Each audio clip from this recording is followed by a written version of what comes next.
Good afternoon. Welcome back to our fireside chat. I am Liz Scott, CEO of Brighter Strategies, and today I am joined by our very own Pyle Martin, who leads our strategic planning work amongst many other things that she does for the organization. So Pyle and I were chatting recently about springtime and how amazing it is when you can get outside. So Pyle, I'm wondering, being here in the DMV, what is your favorite springtime pastime? Oh, that's easy. Either walking or biking through Rock Creek Park. It's so beautiful this time of year, all green, and when the flowers are out, especially the pink ones. There's a lot of yellow out there too. It's so beautiful. If you haven't gotten out there, go. I agree with you 100%. And actually, somebody just told me I've been in the DC area for 30 years now. And somebody just told me that out in Virginia, about 45 minutes outside of DC, there are amazing tulip fields that you can go and walk around. And so I've got tickets for Saturday. So I'm super excited. Oh, wow. I'll be Awesome. enjoying the flowers myself.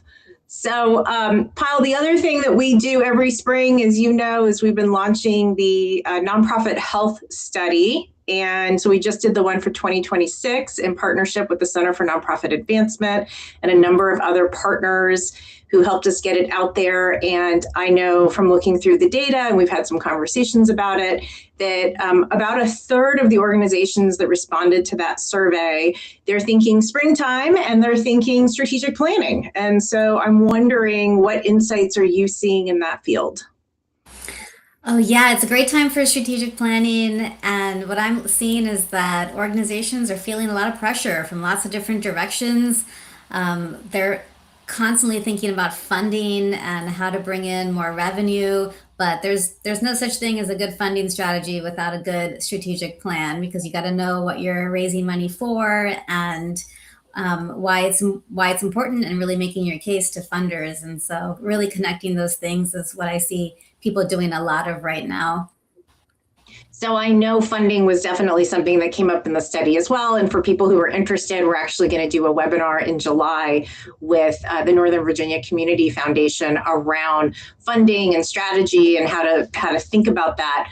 But one of the things I'm wondering from you, Pyle, is that we learned from the survey that people have had funding cuts, and you just talked about that, right? So Mhm. federal funding, state funding.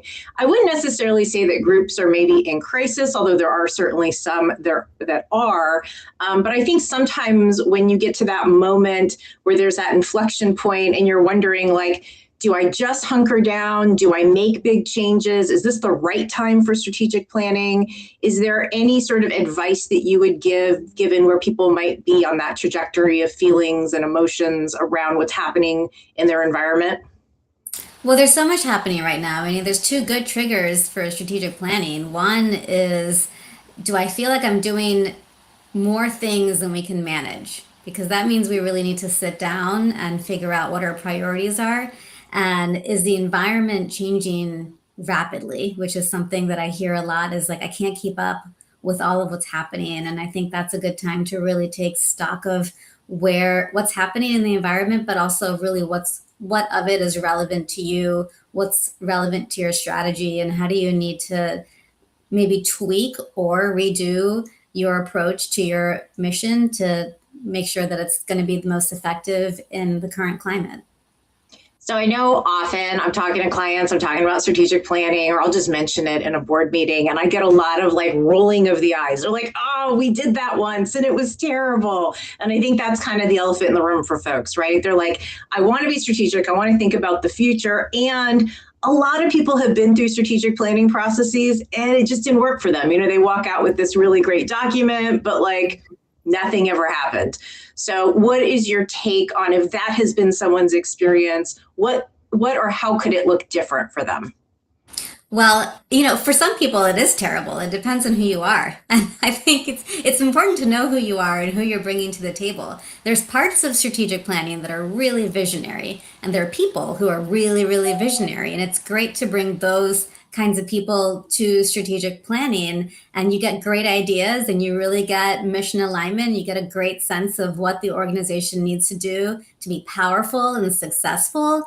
And then we have to make sure we bring in the people for whom the visionary work might be painful, but are really, really good at operational work because that strategic plan needs to be implemented, because if you really want to make progress towards this great new vision that you just defined in your planning process, there's a lot of operational work that needs to happen. And depending on how much you pivoted in your new strategic plan relative to where you are, there might be a lot of change management work that needs to happen too. And so oftentimes the planning process is really just the beginning of the organizational change work that needs to occur to help accelerate that organization towards its mission. I love the way you frame that. So the two things that really stood out to me, one, it's that funnel that you're talking about. Like there's a lot of visionary thinking and then there's a lot of detail. And some people live and are joyful in one place, and then other people live and are more joyful in the other. The second thing is that operational planning piece. So I think often, we think about the plan, we don't really think about the change management and the details. How do we make sure that once we have a plan, it doesn't just sit on a shelf? What does that implementation plan look like?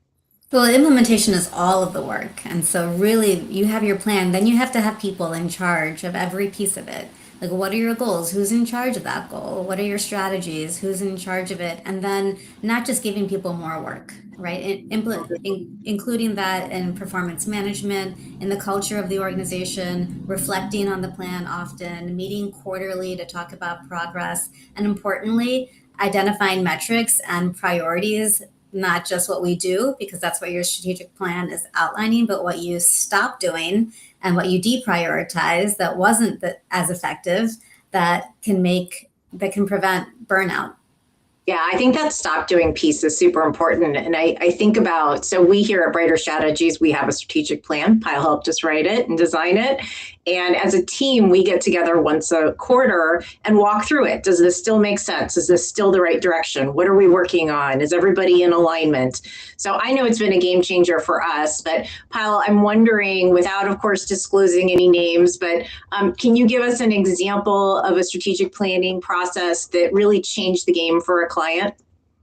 Yeah, I can think of several. I'll tell you a story about one client. They really found that when I started working with them, there was a lot of work that folks were doing, and they were feeling like a little bit like, ugh, I'm not sure why I'm doing this anymore. It's important, but it doesn't seem to be working, doesn't seem to be changing anything. And then we did a theory of change for them where we really mapped out visually and graphically, like what are all of the things that you're doing, and can you connect it with an arrow straight to your vision and where you're trying to go as an organization. And what they found was that what they're doing is actually not the straightest arrows to their mission and their vision. And they really deprioritized some pieces of work and created new pieces of work that align with who they are, but are also the right approach in today's environment to being successful. And so that piece of it was really a game changer for them to redirect. And then the hard work again begins for them with that much change. What does that mean for leadership positions, for the skills that are in-house, and how we implement the plan moving forward, and really sticking to it and not going back to the things that we're used to doing. So what I'm really hearing you say is that for that client and in general, strategic planning isn't a one and done. It might be restructuring or thinking about programming. There's change management involved. There's leadership development. There's HR support, thinking about how our staffing supports this. So I'm hearing you say that a plan is really the beginning and not the end of an engagement. Yeah, absolutely. I mean, strategic thinking is really the key, right? So a strategic plan comes out of a lot of really good thinking, but you need to be thinking strategically throughout the process of any piece of work, and making sure that if you're a doer and you're an implementer and you're passionate about what you do, that you've got people that are a good check, where it's their job to make sure that we're on track and doing the right things that are aligned strategically to make us most efficient and most effective on a regular basis. Well, I am really appreciative of your time today, Payal. Thanks for joining me on this live stream. If you are like a third of the folks who took our survey and you're thinking about strategic planning and you want to have a timely conversation, I am going to offer Payal as a resource to you because she is really good at what she does and would love an opportunity to sit down and just sort of talk through this with you. Payal, any words of advice or final parting thoughts if folks are thinking about, maybe this is something we need to jump into? Yeah, I work with so many nonprofits and associations, and I'm just seeing that people are so burned out and tired. And I think if you're burned out and tired, let's figure out how to reprioritize, even a 1 hour call or a quick conversation to figure out what the right process is to get you started on that journey so that you're working on the right things and people can focus on what's important and be less tired. Awesome. Pyle, thank you so much. So just as a reminder, we're offering a free 30-minute strategic planning discovery session with Pyle. So if you want to reach out after today's conversation, we'd love to chat with you. We'll drop that link. We are so appreciative that you took the time to watch. Feel free to subscribe so you can catch up on future sessions. And Pyle, I hope you get out and get to enjoy the wonderful weather we're having. Thank you.